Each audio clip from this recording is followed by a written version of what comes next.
Hi and welcome. This is the second part of a tutorial on delegates.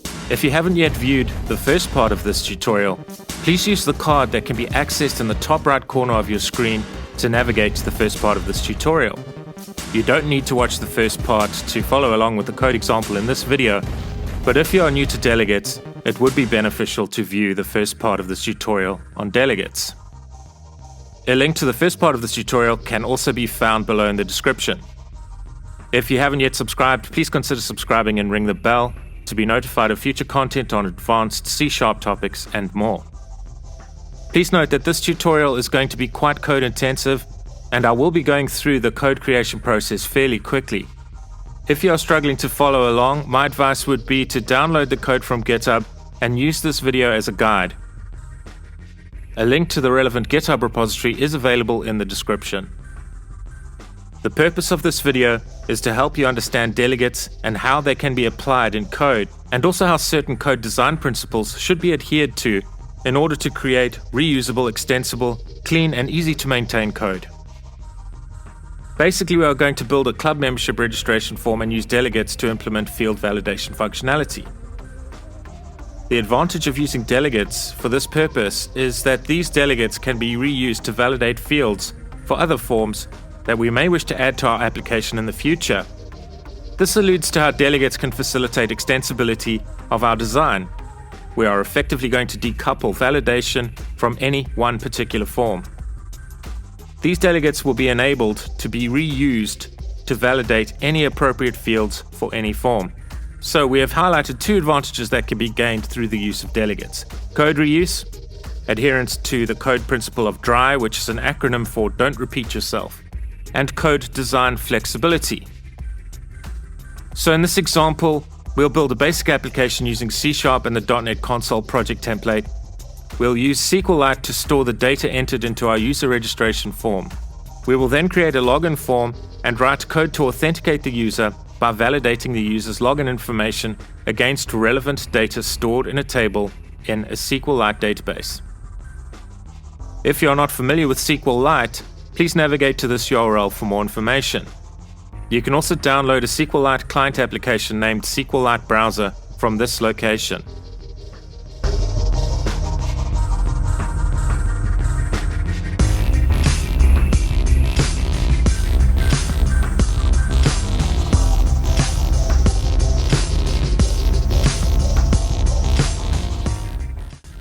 We'll create basic code using EntityFrameworkCore for appropriate database interactions. You may have noticed that I have used the .NET Core console project template for all my tutorials thus far. There is a very good reason for this. We could implement the code we are about to write using the ASP.NET MVC framework. We can scaffold our code and leverage technologies like specific attributes provided in .NET to facilitate field validation.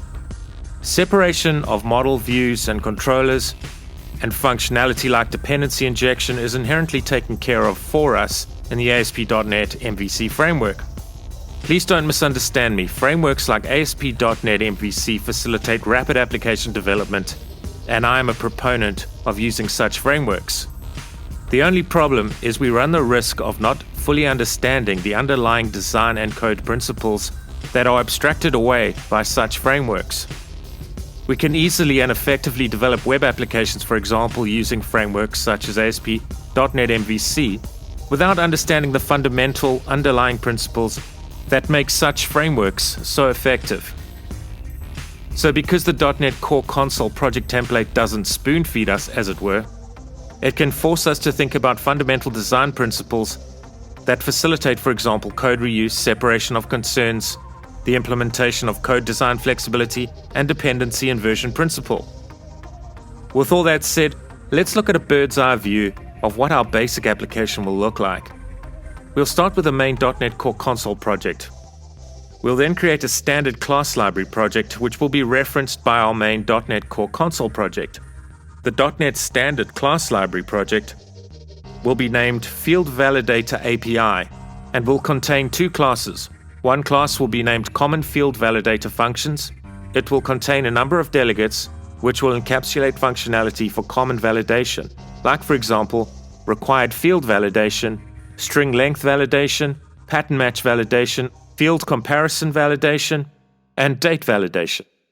The other class will be named Common Regular Expression Validation Patterns.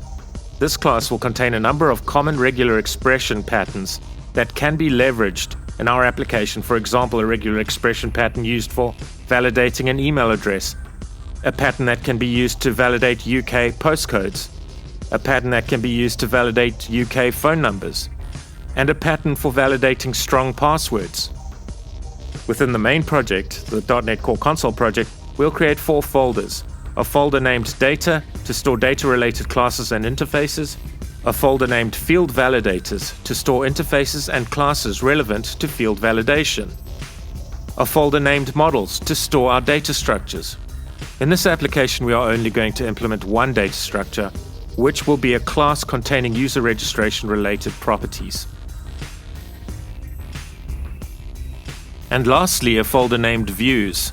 This folder will contain one interface and classes relevant to the screens that will be presented to the user, namely the user login view, the user registration view, and welcome view, which is presented to the user once the user is authenticated through the use of the login view. There's also a main view which will be instantiated and run from within the main method. So this application serves as a simple example of how we can leverage delegates and design our applications to facilitate easy maintenance and flexibility of design. We are also going to create 3 ancillary classes within the root of the .NET Core Console application, namely Common Output Text, where we can store and make available, for example, heading text. Common Output Format, which we can use for changing the background and foreground color of our output text. And lastly, we'll create a class named Factory, which will abstract away the construction of our main view object. This will demonstrate a very basic example of the use of dependency injection and show an adherence to the last letter of SOLID, i.e. Dependency Inversion Principle. So let's get started. First, let's create a .NET Core Console project. A solution, as always, will be auto-generated to house our project. Let's name this project Club Membership Application. The theme of this application will be a user registering for a cycling club. Right, so let's add a folder named Models. Let's add a class to our Models folder named User. Let's add properties to our user class. These properties will store the values entered by the user during the registration process. All of these properties must be public read-write properties, so they must have both getters and setters. So let's create ID as integer, first name as string, last name as string, password as string. Note that the password field will be stored in the user's database table without first being encrypted. I have not included any encryption code because encryption and decryption are beyond the scope of this tutorial. Date of birth as date-time, phone number as string, address first line as string, address second line as string, address city as string, and lastly, postcode as string. Let's decorate the ID field with the database generate attribute and pass the enumerator list item value of database generated option.identity as an argument to the database generated attribute. So this is what is known as a code-first approach to developing an application that uses a database for data storage. We first create a model, which is implemented as a C# class. Then we are able to run certain commands either through .NET CLI or Visual Studio to generate the data structure in our database from the models created within our application. In this application, we are going to run the relevant database commands through Visual Studio. Note, as an alternative, we could use the database-first approach, which would involve creating the database schema in the database and then generating the models from the database schema using appropriate database commands. We'll use the code-first approach in this application. So note that by decorating the ID field with the database-generated attribute the way we have done here, we are declaring that we wish to create the ID field as a primary key in the relevant database table, and that this ID field must auto-increment each time a new row is added to the relevant database table. So the next step is to install the relevant EntityFrameworkCore package. The package we need for this application is Microsoft.EntityFrameworkCore.SQLite.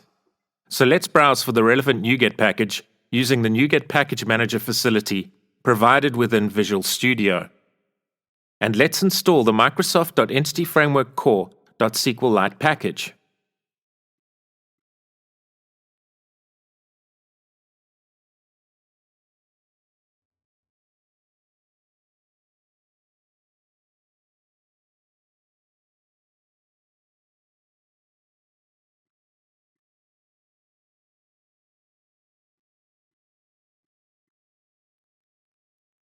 So the next step is to add a Dbcontext class to our project. Let's first create a folder named Data. Let's add a class to the Data folder and name it Club Membership Dbcontext. So this class must inherit from the Entity Framework's Dbcontext base class. Dbcontext class resides in the Microsoft.EntityFrameworkCore namespace. So let's create a directive to this namespace in our Club Membership Dbcontext class. And now let's override the Dbcontext base class's onConfiguring method. Within this method, we can configure a connection to the SQLite database that we wish to create and access. We are using the Dbcontext option builder object to configure our connection string. The connection string here is very basic. It contains a file path to our database file. The database file will reside in the same location from where our code will run. This is achieved by using the appdomain.currentdomain.base directory property to establish the path to our SQLite database file. We are then passing the Dbcontext options builder object to the Dbcontext class using a call to the base method. The next step is to create a table database structure for our relevant model class. So we only have one model class to worry about here, i.e. the user class. So we use the Entity Framework's dbset generic type and pass the user type as a generic argument to the dbset type to establish the type of property that will contain a reference to the users table that will be generated in our SQLite database. Entity Framework will use this users property to add data to the users database table and retrieve data from the users database table.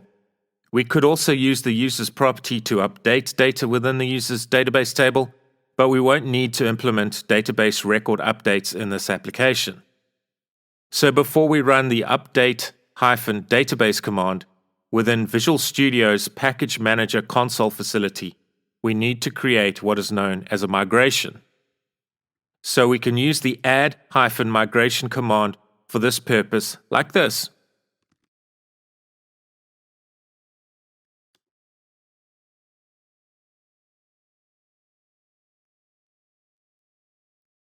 Okay, so why has that failed? The reason is that we need to install the Microsoft.EntityFramework.Tools Nuget package. So let's do this.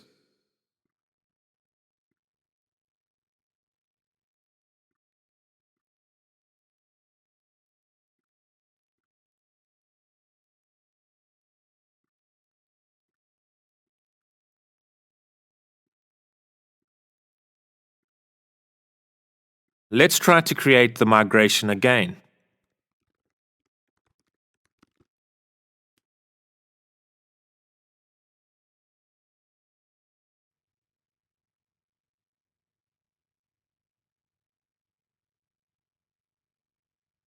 And this time it succeeds, and there's the migration class created for us. And you can see that the code in this class contains a method to create the users table. And it also creates a method to drop the users table. So in order to run the migration, we can run the update-database command like this. Okay, great. So let's see if our database has been created as expected.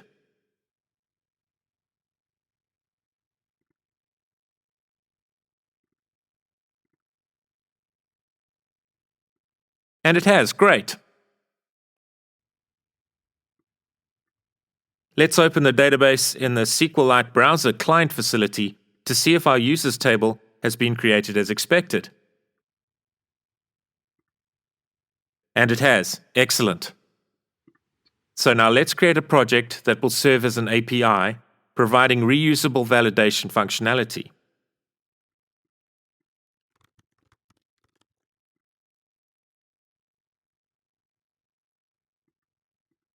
Let's remove the default class.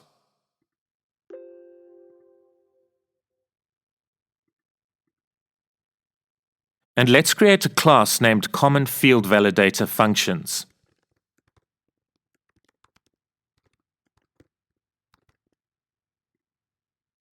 Let's make this class public, and let's add 5 delegate definitions. The first delegate definition defines a delegate type that can reference a method used for the purpose of ensuring that a form field is not left empty. The second delegate defines a delegate type that can reference a method used for constraining the character length of a text field to between a minimum and maximum value. The third delegate definition defines a delegate type that can reference a method that validates a date. The fourth delegate definition defines a delegate type that can reference a method that can be used for validating a text input field value against a regular expression pattern. The fifth delegate definition defines a delegate type that can reference a method that validates a text field value against another text field value. We'll use this delegate to store a method reference to a method that provides functionality for ensuring that the user re-enters the user's chosen password so that it matches the original entry for the password field during the registration process. Let's create private static member variables for each of these delegates.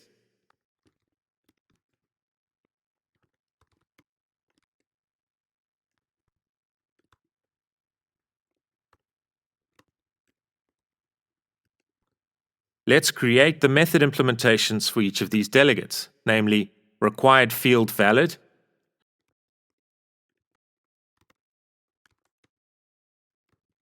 string field length valid,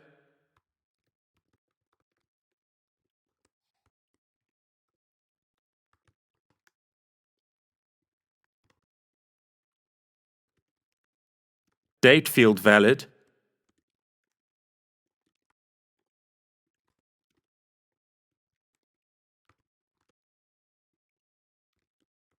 field pattern valid,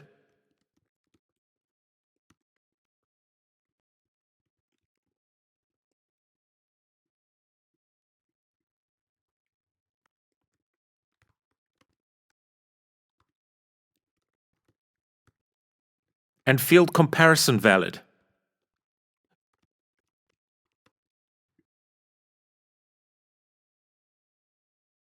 So to expose our delegate objects to calling code, let's create a public static read-only property for each related delegate. With each of these public properties, we are creating a new delegate object of the appropriate delegate type and passing in the appropriate method name into the delegate type's constructor. We are using a singleton pattern to ensure that only one instance of each of these delegate objects can be created.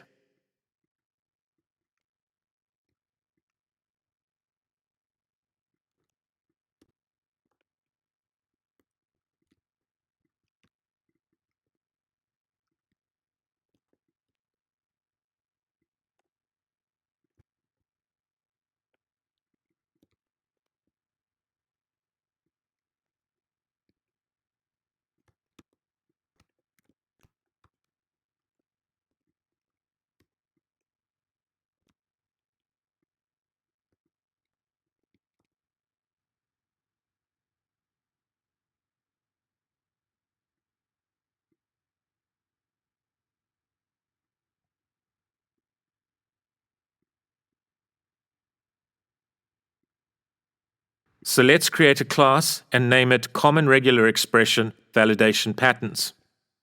I've already sourced 4 common regular expression patterns from the following useful website that can be found at this URL. I'll also include a link to this URL below in the description. I've copied the relevant regular expressions to Notepad. I'll copy and paste these regular expression patterns from Notepad into the Common Regular Expression Validation Patterns class. As stated earlier, The code for this tutorial can be downloaded from GitHub. Please see a link to the appropriate repository below in the description. Note that you are able to copy and paste these regular expression patterns into your code from the GitHub webpage at this URL. A link to this webpage has been included below in the description.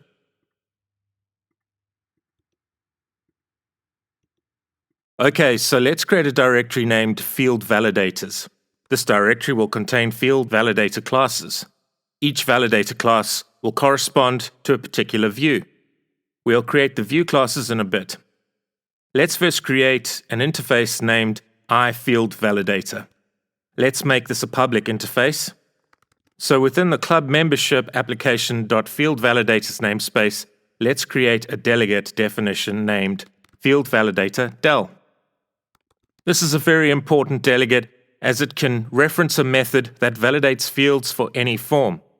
So for example, we are going to reference a method to validate our user registration form fields. But say for example, we needed to capture banking information. We could create a custom validator class for this purpose.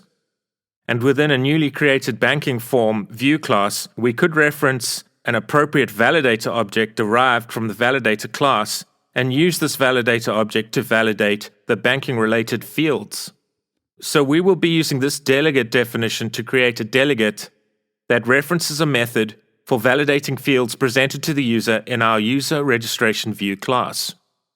So the parameters defined for this delegate are field index, defined as an integer for the purpose of referencing a field value within an array of fields. Field value as string. This parameter will be passed the field value to be validated. Field array. This is an array that will store all validated fields for a particular view. And lastly, a parameter named field invalid message. And preceding this parameter's definition is the out keyword, which allows its value to be outputted to calling code. So if a field is invalid, a relevant message created within the relevant referenced method can be outputted to the calling code, which can then, for example, output the message to the user. So let's create a method signature for a method named initializeValidatorDelegates. A method that implements code for this method definition can be used to initialize the validation delegates that will be used for a particular view. Then fieldArray provides a definition for a read-only property that stores a reference to an array of field values. And lastly, ValidatorDel provides a definition for a read-only property that stores a delegate object that references a method responsible for validating the fields in a particular view. Let's create a class named FieldConstants. We are only going to store one enum in this class, which will be used to index an array which contains field values for the user registration form. Using enum list item values to index our array instead of integer values makes our code more readable simply because at a glance we can see exactly where our field resides in the relevant array. So let's create an enum named user registration field. And let's create an enum list item value for each of the fields in our user registration form.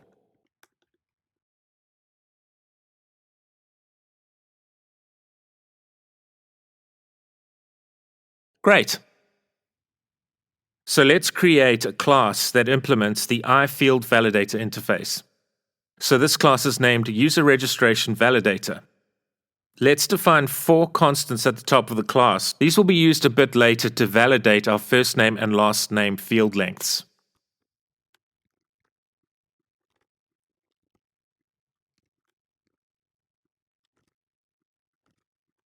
Let's create a delegate that will be used to determine if an email address already exists in the system. If an email address already exists, the user's entry will be deemed as invalid. Let's create a private member variable of the field validator del type. This delegate will store a reference to a method responsible for validating the user registration fields. Let's define a private member variable for each of our common validator delegates: required valid del, string length valid del, date valid del, pattern match valid del, and compare field valid del. Let's create a private member variable to store the delegate object that will reference a method responsible for checking if a user's email address input already exists in the system. Let's create a private member variable for storing an array of valid field values entered by the user. And let's create a property named fieldArray that will create a fieldArray object if one has not yet been created. Note how we are using the length property of the enum.getValues method to make appropriate space provisions for our fieldArray array. Each enum list item in our user registration field enum must have an index counterpart in the fieldArray array.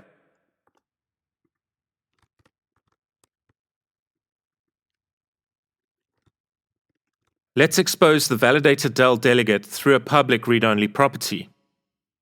And one thing I've forgotten to do is indicate that this class implements the iField Validator interface. So let's do this.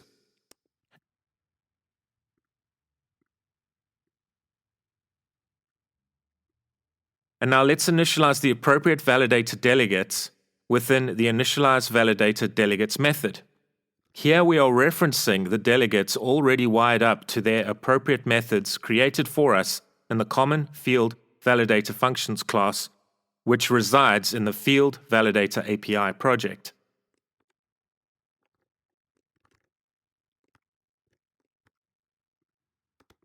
Let's create a private method that will be responsible for validating each of the fields used to register a club member.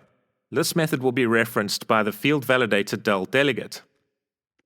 Let's create the basic structure for the ValidField method.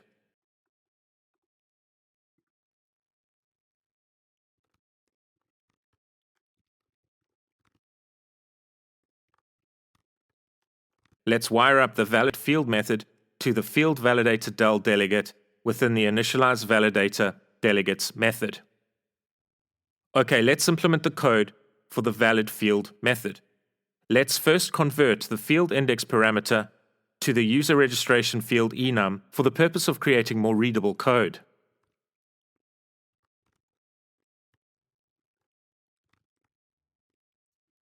So the first field we wish to validate is the email address field. So let's write code to ensure that text has been entered into the email address field by calling the required valid del delegate for this purpose. So if the text has not been entered for this field, we wish to output an appropriate message.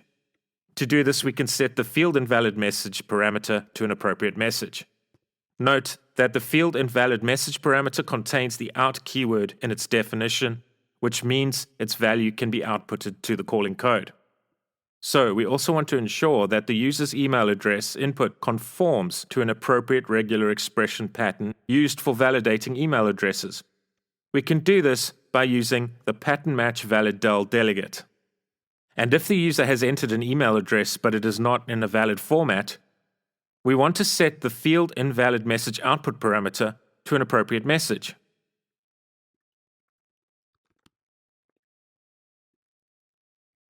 So for the first name field, we must include validation so that the first name field can only contain a text value with a length that is between 2 and 100 characters. The last name field must also only contain a text value that has a character length between 2 and 100.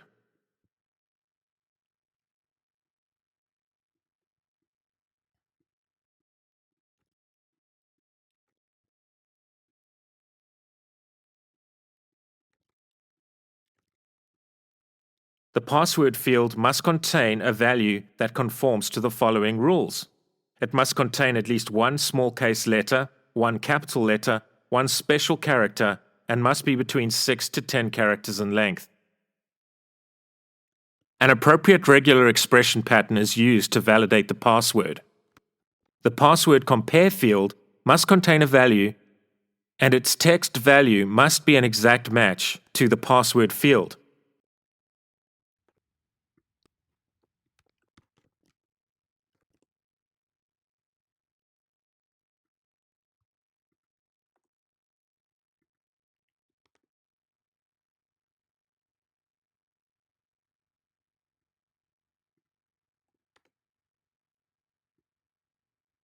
Date of birth must contain a value and be a valid date.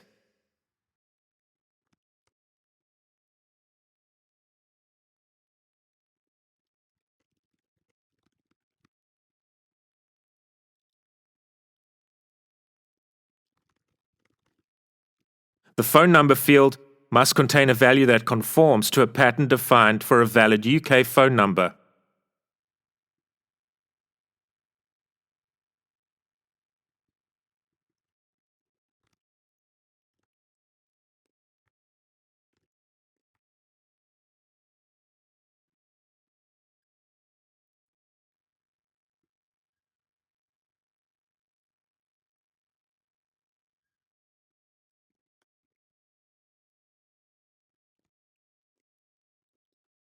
Address first line must contain a value. Address second line must also contain a value. And address city must also contain a value. Postcode must contain a value that conforms to a pattern defined for a valid UK postcode.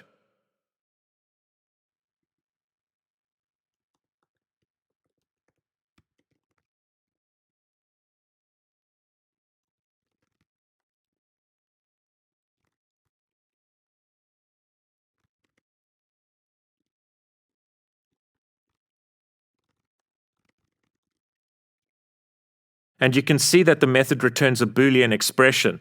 If the field invalid message output parameter has not been set during the validation of a particular field, this means that the field is valid and a Boolean value of true will be returned to the calling code. However, if the field invalid message output parameter has been set to one of the validation messages, the field valid method returns false, because the field value inputted by the user has been deemed to be invalid by our field valid method. I know there is quite a lot of detail in that method. Please feel free to copy the code for this method, which can be found at the GitHub webpage at this location.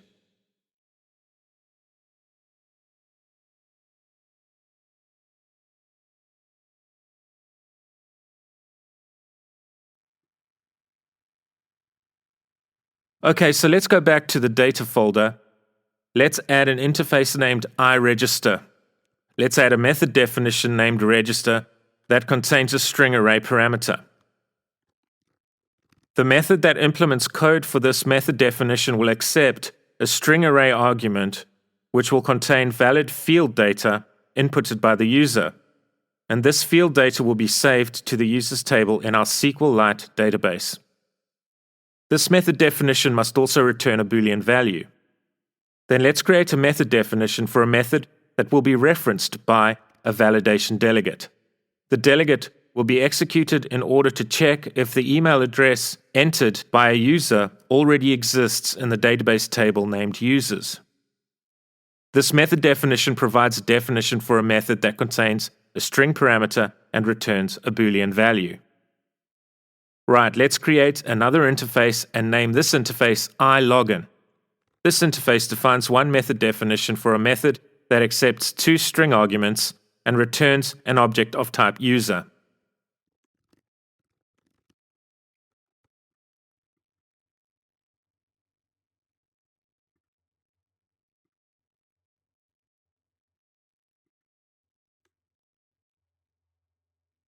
Let's add a class named registerUser and indicate that this class implements the iRegister interface.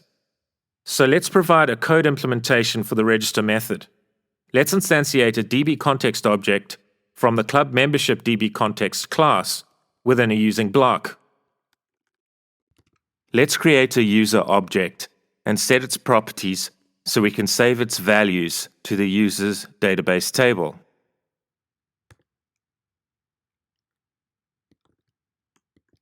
Okay, there's a problem here. I forgot to include the email address field in the user model. So what we need to do is first update the user model.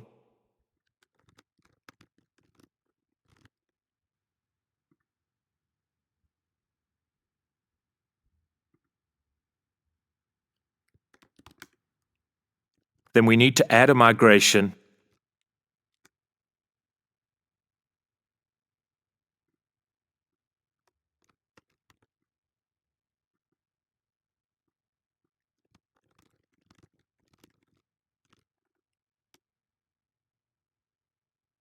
and update the database.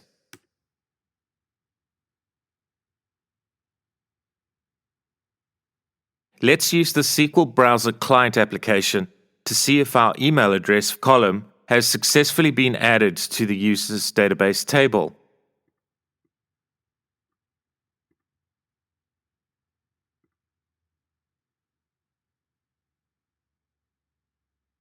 And it has. Great. Let's add a directive to the club membership application .fieldValidators namespace at the top of the code so that we can access the user registration field enum. And we can use the user registration field enum to index the field array passed into the register method. Using an enum for the index provides better readability of our code. We must ensure that we cast the enum values to integer values when using these values to index items within the field array.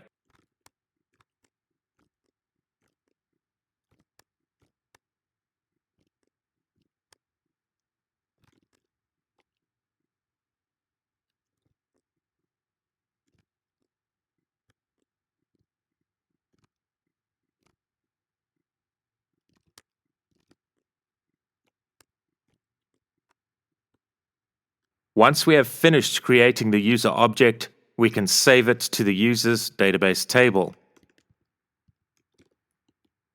Note that we simply pass the user object as an argument to the add method to add the data stored in the user object to the user's database table.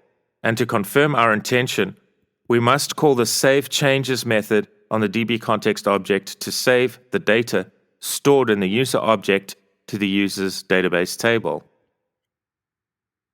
Let's now implement code for the email exists method.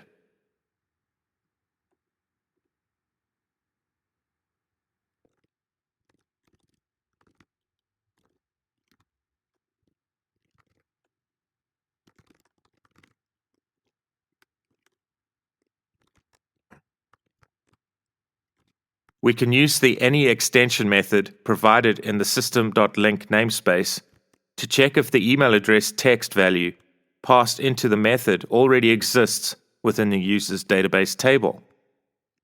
If it does, this method will return true. If it doesn't exist, this method will return false.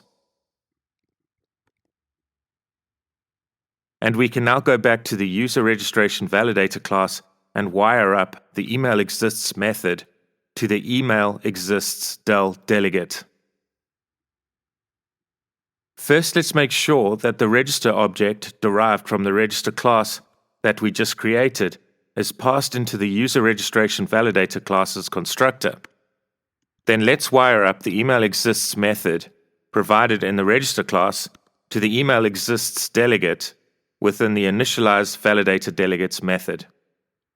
We can then implement the appropriate validation code in the field valid method to check if the inputted email address already exists within the user's database table.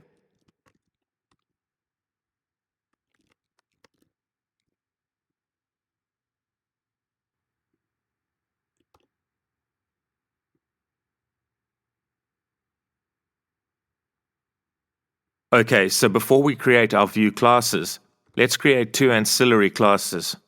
Let's first create a class named CommonOutputText.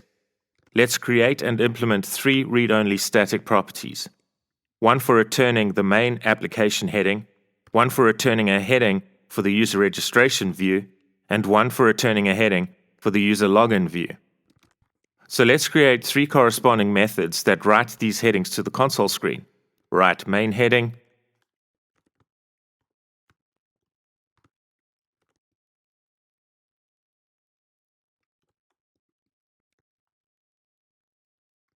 write login heading, and write registration heading. Let's create another class and let's name this class CommonOutputFormat.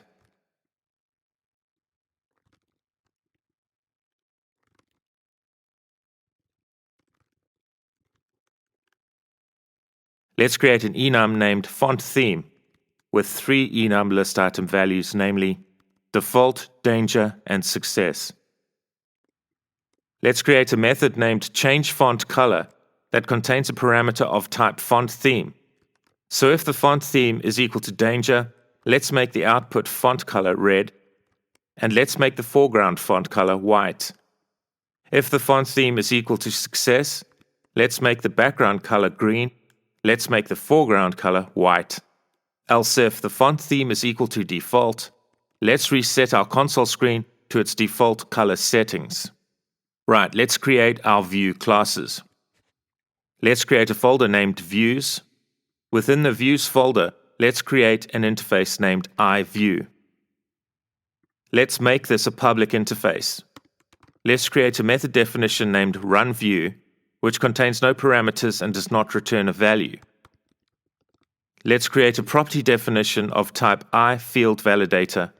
Note that each view can have 0 or 1 field validator objects associated with it. If, for example, the relevant view does not contain input fields and therefore does not need a field validator class, the appropriate property will be set to null. So let's add a new class named userRegistrationView. Let's add 2 private member variables, one of type iFieldValidator, the other of type iRegister. Let's indicate that this class implements the iView interface. Let's ensure that the field validator property returns the private member variable's value, which is of the same type.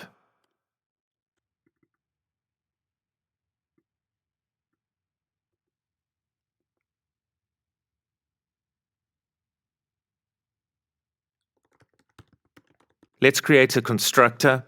This constructor contains 2 parameters, one of type iRegister and the other of type iFieldValidator. Let's appropriately assign our 2 private member variables, the object values, that will be injected into the userRegistration class's constructor when the userRegistration class is instantiated into an object at runtime. Let's create a private method named getInputFromUser. This method contains 2 parameters, one parameter of the userRegistration field enum type and the other of the string type. Let's create a local string variable named fieldVal. This string variable will store the user's input. Let's create a do loop. The do loop's condition returns true if the user's input is deemed invalid by the fieldValid method. So when the fieldValid method returns false within the while condition, the while condition returns true, which means the do loop will perform a subsequent iteration. The effect of this is an appropriate message will be outputted to the user, instructing the user that the input just entered is invalid. The user will then be prompted once again to enter a value for the relevant field. So the user will be prompted for a particular field's value until the user's input is deemed valid by the validation code. Let's write code within the do loop to prompt the user for the user's input for the appropriate field. Let's assign the user's input to the fieldVal string variable. In the fieldValid method, let's call the validator delegate and pass in appropriate arguments. Let's write code that will output text in an appropriate format when the user input is deemed as invalid.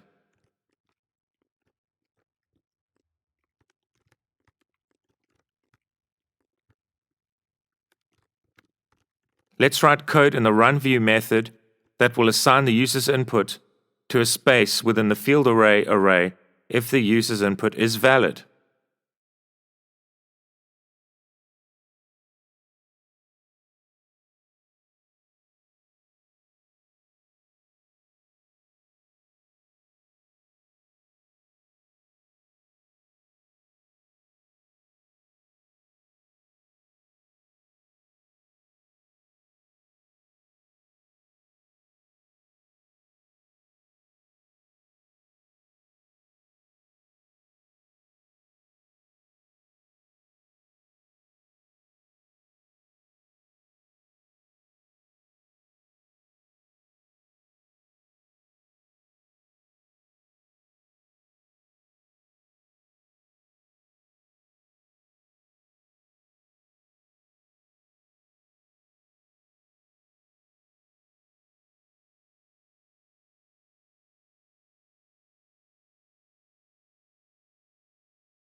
let's write a private method that will save the user's registration information to the user's database table in our SQLite database.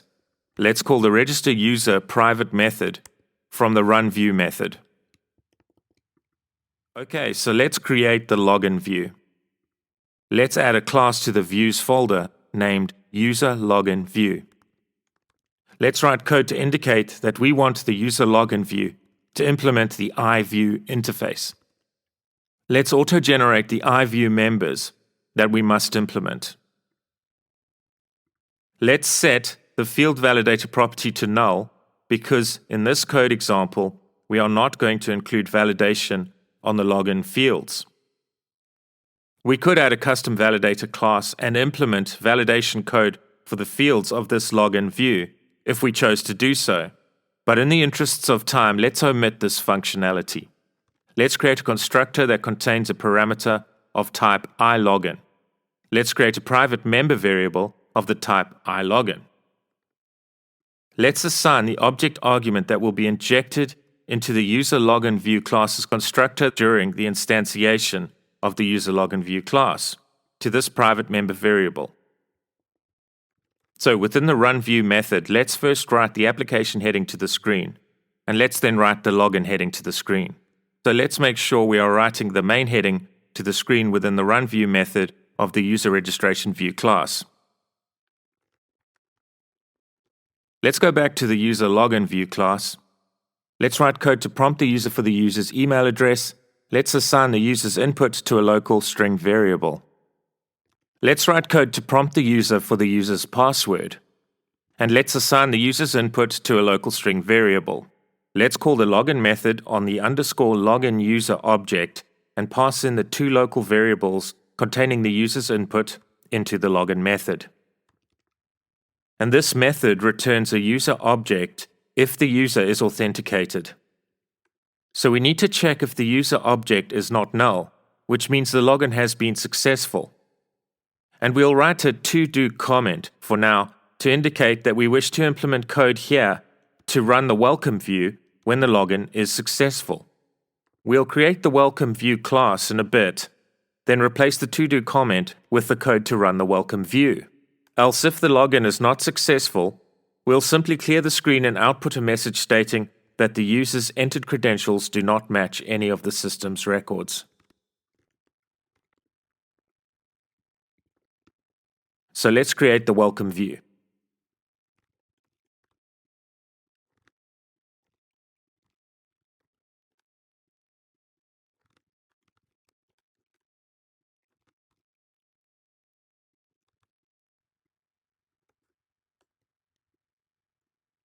In the runView method of the user welcome view class, we are simply outputting a message welcoming the user to the cycling club.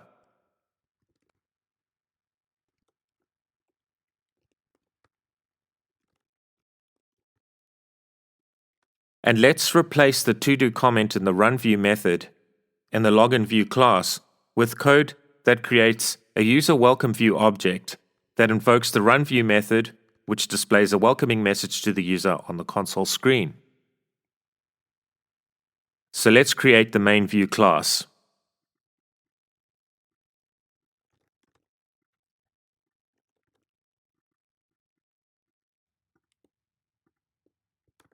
We'll set the field validator to null because this view doesn't have any fields that require validation. Let's implement code in the runView method. Let's write the application heading to the console screen. Let's prompt the user to press either the L key to log in or the R key to register. If the user presses the L key, the user will be presented with the login screen. If the user presses the R key, the user will be presented with the registration screen. So let's use the console.readKey method to capture the user's key press. Let's create an if statement structure so that the appropriate functionality can be executed depending on which key the user presses. And let's simply write goodbye to the screen when the user presses a key that isn't L or R. Let's create a constructor that contains two parameters. And let's create two corresponding member variables that will store the appropriate objects that will be passed into this constructor at runtime. Let's create a private method that will run the user registration view. Let's implement the code for this method, which simply invokes the runView method on the user registration view object, which is of type iView. And let's also write a private method that invokes the user login view. Let's go back to the if statement, and if the user has pressed the R key, we want to present the user registration view, and once the user is successfully registered, we want to present the user login view. If the user presses the L key, the user is presented with the login screen. So now we want to abstract the creation of the main view object. Let's create a class named Factory.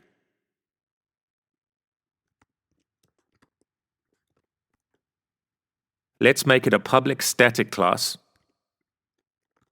Let's create a public static method named getMainViewObject that returns an object of the iView type. Let's create a login object. This object will be used to authenticate the user.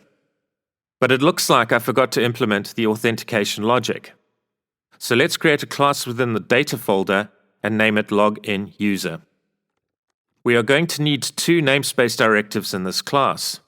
So let's create a namespace directive for the club membership.models namespace, and let's also create a namespace directive for the system.link namespace. This class must implement the iLogin interface, and let's auto-generate the members of the iLogin interface that must be implemented. So the iLogin interface only contains one method, a method named login. It contains two parameters. One is a string parameter for the user's email address, and the other is a string parameter for the user's password.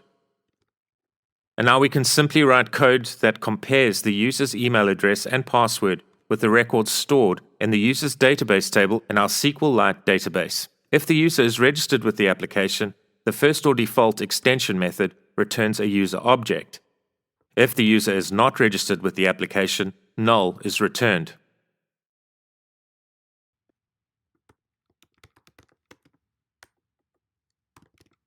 So let's go back to the factory class and finish creating code that abstracts the construction of the main view object. So in order to create the main view object, we must create an object derived from the user login view class and an object derived from the user registration view class. In order to create an object derived from the user login view class, we must first create an object of the iLogin type, which will be injected into the constructor of the user login view class when the user login view class is instantiated as an object. In order to create an object derived from the user registration view class, we need to first create an object of type iRegister. The user registration view class's constructor also contains a parameter for a custom field validator object. So let's create an object of type iFieldValidator that derives from the user registration validator class. And in order to initialize the validation delegates, we must first call the initializeValidatorDelegates method on the object derived from the user registration validator class. So we can now create an object derived from the user registration view class. In order to create the object successfully, we must inject an object derived from the register user class and an object derived from the user registration validator class into the user registration view class's constructor. We can now also create an object derived from the user login view class and inject an object derived from the login user class into the user login view class's constructor. We are now able to inject the object derived from the user registration view class and the object derived from the user login view class into the main view class's constructor when constructing the object derived from the main view class. Then we can write code to return this object from the getMainViewObject method. So notice something very important that is going on here when we construct our objects. All our class's constructor parameters are not concrete types. They are interface types. We are adhering to the Dependency Inversion Principle, which is represented by the last letter of the SOLID acronym. The Dependency Inversion Principle states that classes should never depend on concretions, but rather should only depend on abstractions. So in this method, we have implemented very basic dependency injection functionality. So when the main-view object is created using the getMainViewObject method, an object derived from the userLoginView class and an object derived from the userRegistrationView class is automatically injected into the main-view class's constructor. The main-view class's constructor contains two parameters that are of the iView type. The userRegistrationView class implements the iView interface, and the userLoginView class also implements the iView interface. So now the way we have designed this application should allow for the calling client code to be rather simple. So in the main method, we can simply get an object derived from the main-view class by calling the factory class's getMainViewObject static method. See how clean the client code is. This is because we have abstracted away all the complexities of constructing an object derived from the main-view class. Then all we need to do is invoke the object derived from the main-view class's runView method to run this application. And that is our application pretty much written. But inevitably there will be bugs. Let's test the code.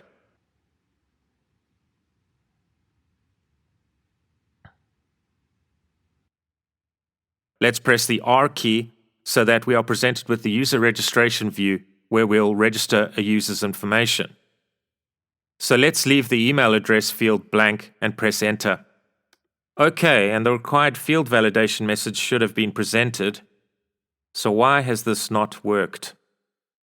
Okay, so in the field valid method within the user registration view class, I forgot to include a not operator in the if condition where the appropriate field validation delegate is invoked to test if the user's input is valid. So we want to output an appropriate message to the user when a field is deemed as invalid and subsequently prompt the user to try again.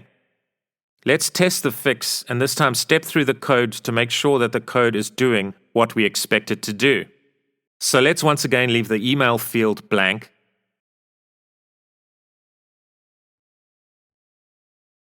Great, and this time the code that outputs an appropriate invalid field message is run.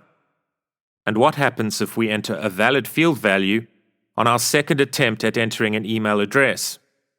But this time we enter an invalid email address format.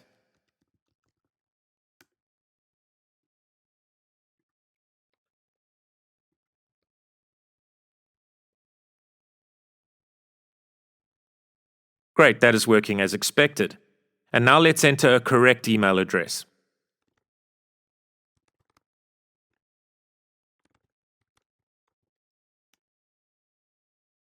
And we have another bug. This email address has not been saved to the system. So why is our application behaving as though a record with this email address already exists in the system? Right, so this time it is because I included a not operator where I should not have done so. Let's remove the not operator because we want a message to be displayed when an email address already exists in the system. Let's test the code again.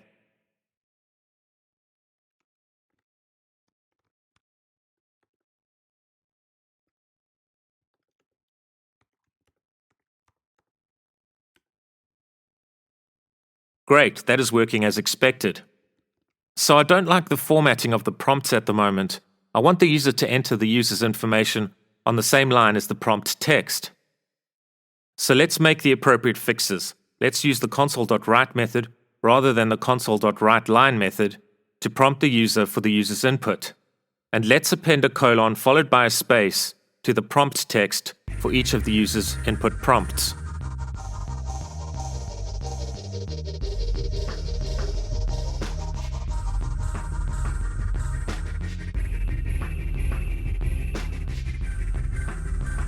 Okay, so let's test the code. Let's enter a valid email address. Let's enter a valid first name. And let's enter an invalid last name. And that is working as expected. We have included validation code whereby the first name and last name fields must contain a character length between 2 and 100.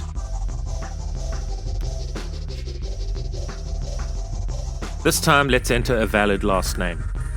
Let's enter a valid password, And for the field where we have to re-enter our password, let's enter text that does not match the password we entered. Great, so the comparison fields validation functionality is working. And this time, let's re-enter our password correctly. Let's enter a valid date for the date of birth field. Let's make up an address for the first line of our address. And let's leave the second line of our address blank. Great, so our validation message is correctly advising that we must enter a second line of our address. So on the second try, let's enter a made-up second line for our address. Let's enter a valid city.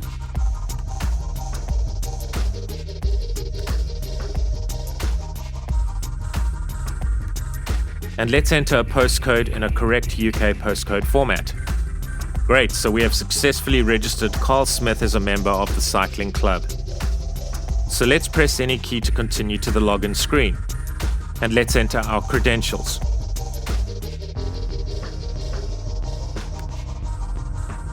Hi Carl, welcome to the cycling club. Great, so we have successfully been authenticated. But the welcome view should be displayed on its own screen, so let's fix this. In the runView method of the user welcome view class, let's clear the console screen before displaying the welcome message.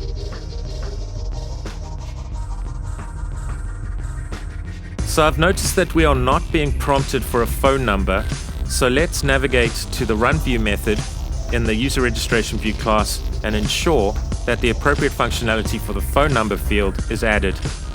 Okay, let's test the code. And we can use the made-up data for Carl Smith again because I've removed the record we added earlier from the user's database table because a null value had been added into the phone number field. So let's enter some made-up but valid data into the user registration form.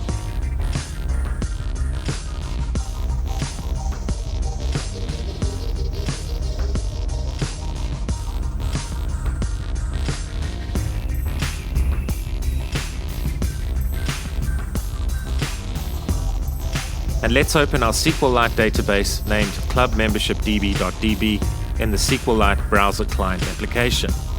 We can do this by dragging and dropping the data file onto the SqlLite Browser application's user interface like this. And we can now run a SQL query through the SqlLite Browser client application to check if the record for Carl Smith has been added to the user's table. And has the phone number been added correctly this time? Yes, it has. Great. Let's enter another record. Let's test that we are now not able to enter Carl Smith's email address into the email field. Great. Let's enter information for a made-up character named Ethel Jones. And we can test some of the field validation functionality along the way.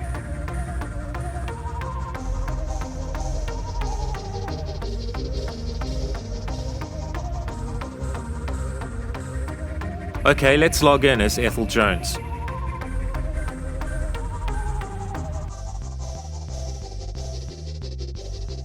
Excellent. Let's log in as Carl Smith. Great.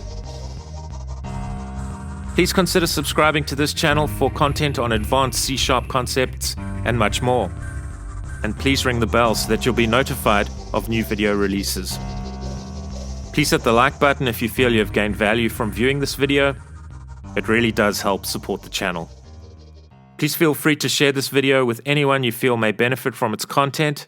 The code created in this tutorial can be downloaded from GitHub. A link to the relevant GitHub repository has been included below in the description. Thank you and take care.